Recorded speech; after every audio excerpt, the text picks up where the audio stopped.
Nako, heto na po mga kababayan, bistado ang script at NBI agent kumanta na. Itinuro ang nag-utos. Nako po, yan po ang ating aalamin mga kababayan sa video ito. Pero bago po natin simulan yan, palike naman po ng video ito. Malaking tulong po yan. Maraming salamat po. At eto nga mga kababayan, bago po natin i-play yung video, eto pasadahan po muna natin itong si Claire Castro at si NBI Director Matibag. Nako, nagkabuhol-buhol po ang kanilang script mga kababayan. Eto, pakinggan po natin. Putok po ba ng baril ang mga taga-NBI? Ma'am, una-una wala nga pong taga-NBI dun eh. So wala pong magpapaputok ng baril na taga-NBI po. Wala pong pupunta doon na NBI. Agad nagpaputok ng warning shot si Sergeant at Arms Mau Aplaska. At dahil doon, napilitan ding magpaputok ng warning shot ang NBI agent. Sige, dahil Mga baril yung mga tao po. Walang Walang baril baril. ang mga taga-NBI. Opo, wala po. Napilitan ding magpaputok ng warning shot ang NBI agent. Diyan pa lang mga kababayan, talagang masasabi na natin sino ba talaga ang nagsisinungaling? Sino ba talaga ang mga sinungaling mga kababayan? Hindi magkatugma, no? Yung kanilang mga statement mga kababayan. At ito po, para malinawan po tayo, ito po yung ano ni Claire Castro mga kababayan. Parang si Castro pa, mabuti pa si Castro mga kababayan, mabuti pa po si Castro dahil meron agad siyang report ng investigasyon, di ba? O ito, sabi po ni Palace Press Officer Claire Castro dito, noong nakita ng Office of the Sergeant at Arms na mayroong NBI agent sa GSIS katabi ng Blue Guard, nakita na agad na naka-gear up ang USAA, nag-vest at naghanda sa isang operasyon. Pagdating sa bridge sa GSIS premises, tinanong ng USAA ang isang NBI agent na nakaupo lamang kasama ang isang blue ribbon guard, isang blue guard ng GSIS. Nagpakilala na NBI agent at nung nagsabi sila na pagkakakilanlan, agad nagpaputok ng warning shot si Sergeant at Arms Mau Aplaska at dahil doon napilitan ding magpaputok ng warning shot ang NBI. So yan mga kababayan, no? Yan po ang pahayag ni Jose Claire Castro mga kababayan. Yan po siguro yung kanilang naging investigasyon mga kababayan. Pero teka lang, sabi po kasi ng presidente, di ba? Walang NBI, no? Walang NBI at sinasabi rin ni Director Matibag na wala. Pero dito kay Claire Castro, klarong-klaro po mga kababayan na mayroon pong NBI. So, sino ba talagang paniniwalaan natin? Pinagloloko ba tayo ng mga ito? Diba? Mukhang pinagloloko po tayo ng mga ito, mga kababayan, at hindi natin alam kung sino po ang nagsasabi ng totoo. Well, anyway, based on dito po sa mga pahayag nila, let the people decide, no? Let the people judge, no? Mga kababayan, kung sino po ba talaga ang nagsasabi ng katotohanan? Mas nagsasabi pa yata ng katotohanan yung mga vloggers doon mga kababayan, yung talagang nakasaksi doon sa sa pangyayaring yon, di ba? Kaysa po dito sa mga opisyal ng ating gobyerno, ang gulo nyo. Nililito nyo ba ang taong bayan?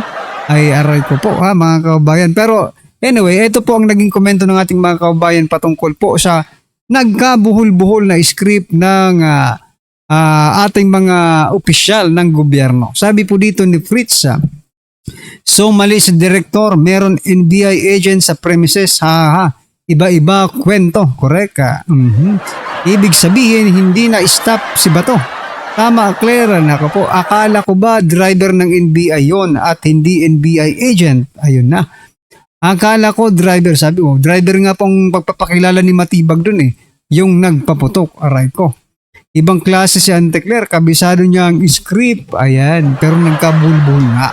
Dahil hindi naman siya pinaniniwalaan ng taong bayan. So confirm, NBI agent nga Fake news na naman si BBM. Ha ha ha. So ayan ha. Sabi po yan ni Glenn. Sabi naman po dito ni Jojo, basta sinabi niya, yan yung totoo. Maniwala na buong bansa agad. Aray ko po. Ha? I'd rather want to see the CCTV in the area than the storytelling from both sides. Both Senate and JSI is working naman siguro CCTV nila. Di ba? Warning shot versus warning shot. Wala na bang ibang script dyan? Puro warning shot eh. Nag-warning shot yung kabila, nag-warning shot yung kabila. Pero grabe yung yung mga tama dun sa glass ng Senado, mga kababayan. Puro warning shot eh. Di ba? Ang galing mo talaga gumawa ng script, Auntie Claire. Ayan na mga kababayan ha. So yan mga ka-review natin, ano po ang inyong masasabi dyan kay Auntie Claire mga kababayan sa kanyang pahayag, no?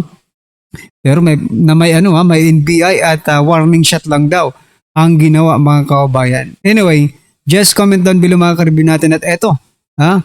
Pag-usapan naman po natin itong si Trillanes mga kababayan kasi may nakita po kaninang video.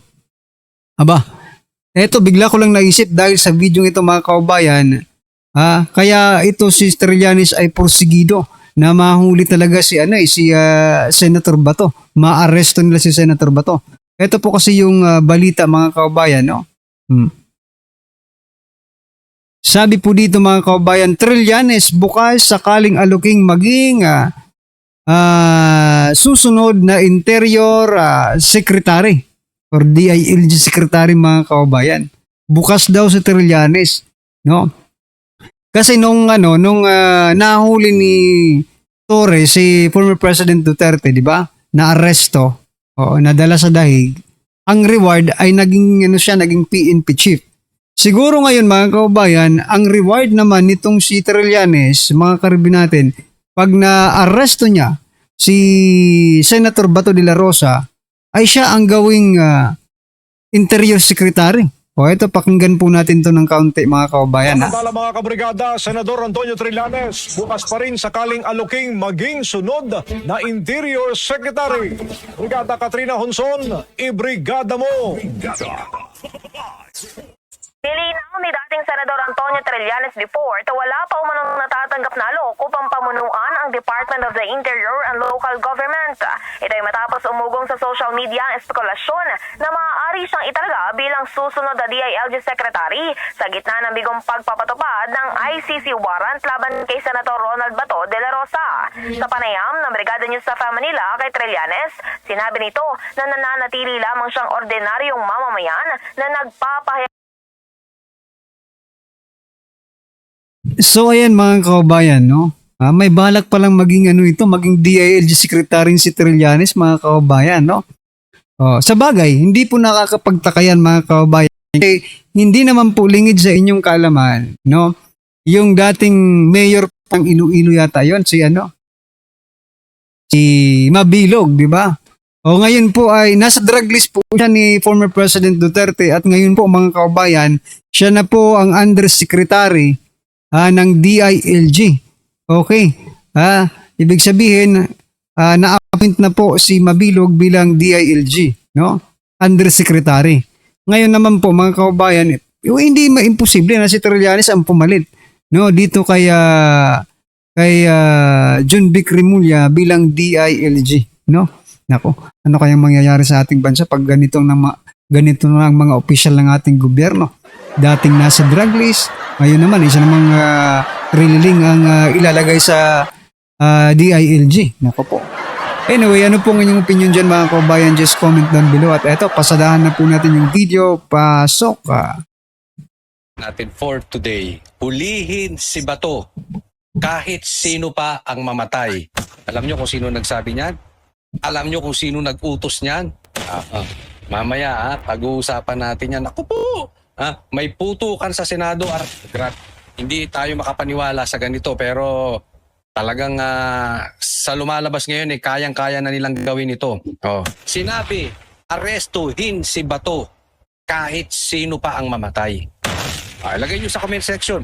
Sa tingin ninyo, sino nagsabi niyan? Bibigyan po natin ng komentaryo at ang ating mga natanggap na intel ang mga ating mga bubwit Naku, sino yan? Huwag pong kakalimutan, i-like po itong video na ito at libre lang po yan. Konting lambing lang po. Napakadali lang po yan. Like and subscribe. Ito ang balita ngayon. Trending at pinag-uusapan ngayon sa mundo ng social media. Ang di umano'y balitang tunay talaga na hindi mananaig ang kasamaan laban sa kabutihan at walang baho ang hindi aalingasaw at walang lihim ang hindi mabubunyag. Matapos pumalpak at bigo na naman sa ikalawang pagkakataon, di umano'y ang gobyernong ngagba sa pag-aresto kay Senator Bato de la Rosa para di umano'y dalhin at mahatulan sa dayuhang hukuman. Presidential sister Senator Amy Marcos tahasang nagsalita na at kinumpirma na mismo may malaking nakakagulat at nakakatakot na ibinunyag sa publiko na dapat malaman ng taong bayan na pilit at ayaw ipalabas di umano at iniiba ng bayarang media sa publiko. Pero bago ang lahat, kung bago ka pa lamang sa aming channel, please huwag kalimutang mag-like, subscribe at i-click ang notification bell para mas maging updated ka pa lalo sa lahat pa ng bagong video na i-upload namin. At eto na nga mga kababayan. Yung karamihan ng mga senador nagsiakyatan para bisitahin si Bato kung okay pa rin siya. Dahil kami nagtataka at nagdatingan yung mga opisyal na kada isa, kanina, hindi sumasagot sa amin, deny to death sila. Sabi nila lahat na talagang wala silang kinalaman. Nag-umpisa sa ating PNP, dumating si John Vic Remulla, wala rin siyang kinalaman. John Vic, walang alam. Ganon din ang NBI, deadma rin. NBI, ni Matibag, wala ding alam. Lahat sila walang alam pero putukan tuloy-tuloy. Ganon din, kinausap pa si Presidente Bongbong, si BBM. Sabi din, hindi naman daw niya utos yun, ba't daw nagkaganon? No, hindi rin daw utos ni Bongbong Marcos. So wala. Ay baka si Coach Oli nag-utos. Nag-utos, pumasok dyan at pahuli si Bato. Andito pa kami, kanina pa kami narito, pero talagang walang umaamin, walang may alam, lahat sila gulatan. Hindi ko maintindihan. Nako, nagkakaputukan na dito sa inyong Senado, amoy usok na sa lahat ng sulok, hindi namin mahanap ang aming mga kapwa senador at hindi kami makapaglabasan. Ay, eto, ang sabi nila, talagang denied to death. Pero, ang sabi ng NBI agents, inutusan daw sila personally and directly ni BBM, arrest Bato at all costs, kahit sino pa ang mamatay. Yon. NBI agent po nagsabi niyan, ha? Matibag, wag balat sibuyas. Ha? According to Amy, ang sabi ng NBI agent mo, ulihin si Bato kahit sino pa ang mamatay. Kahit sino pa ang madali, basta pasukuin si Bato. Ngayon din. Kaya't di na namin maintindihan. Ano ba totoo? Mukhang wala namang nag-utos nito. Bakit nagkaroon ng Senate seat? Hindi kaya Amy ako nag-utos. Ha? O hindi kaya Banateros nag-utos kasi walang nag-utos no? Oo, lahat sila malinis, 'di ba? Pero titingnan po natin ha. Si Amy against the words of Bongbong Marcos and Matibag. Ngayon, ang tanong na lang, sino nagsasabi ng totoo? Kasi hindi po pwede na lahat po sila ay nagsasabi ng totoo. Magkaiba ang sinasabi ni Amy dun sa sinasabi ng mag-best friend na si Bongbong at saka si Matibag. Pero tingnan nyo pong mabuti ito. Kung ako po tatanungin, bagamat hindi ko pinagtatanggol to si Amy, alam to ng mga manunood ko, binabanatan ko po to si Amy dati. Pero kung ako tatanungin, in my opinion, nagsasabi ng totoo si Amy. Kesa ang papaniwalaan ko si Bongbong at saka si Matibag. Bakit kanyo?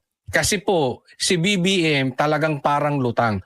Tandaan po ninyo, ano ang sinabi ni Amy? Na si Bongbong Marcos ay lulong. Adik, labas-pasok sa ospital. Sabi ni Amy yan. Sabi ni Bongbong, hindi daw siya adik at siya po ay hindi labas-pasok sa ospital. Pero wala siyang mapakitang proof. Kasi kung ikaw ay hindi adik at sabi ng kapatid mo adik ka, tandaan po natin hindi ko sino-sinong vlogger lang nagsasabing adik si Bongbong. Hindi ko sino-sinong tambay lang nagsasabing adik si Bongbong. mismong kapatid niya. Ibig sabihin, meron siyang personal knowledge. Sa katunayan, sinasabi nga ni Amy na nakikita niya ang kapatid niyang nagdodroga. Oh. Ang security pa nga ang pinaglilinis ng kalat.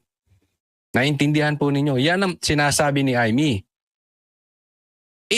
Obviously, hindi kayang patunayan ni Bongbong Marcos na hindi siya gumagamit. Secondly, hindi niya rin mapatunayan na hindi siya labas-pasok sa ospital. Kasi mismo sa kanila galing na siya ay pumupunta sa ospital. Sino ba namang maglabas sila ng medical bulletin? Diba?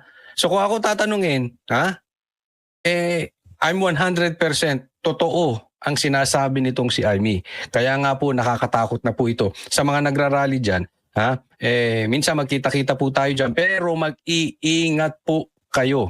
Ibig sabihin, desperado na si Bongbong Marcos.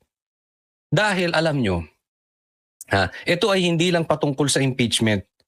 Kasi nga, di ba galit na galit sila kay Bato dahil nakuha ni Cayetano ang Senate President. Siya na po ang pumalit kay Tito Soto.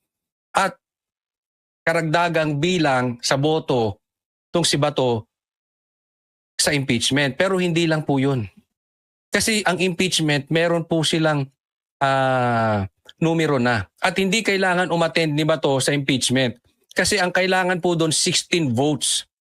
So hindi pumunta si Bato o hindi, mananalo yung impeachment. At magka-count po yun na negative or hindi boto para pabor sa impeachment. Nakukuha nyo po? Ang katunayan po niyan, ang mabigat po dyan ay yung numero na pag nakaupo si Alan Cayetano, siguradong babalik si Marcoleta as Blue Ribbon Chairman. At pag nakabalik si Marcoleta as Blue Ribbon Chairman, sigurado lalabas ang totoong mastermind. At yan po ang kinakatakutan ni Bongbong Marcos. Kaya po siya. So yan mga kababayan, ano po ang inyong opinion, reaksyon patungkol po sa video ito? Just comment down below mga karabin natin. At syempre, huwag pong kalimutang i-like ang video ito. Malaking tulong po yan. Maraming salamat po.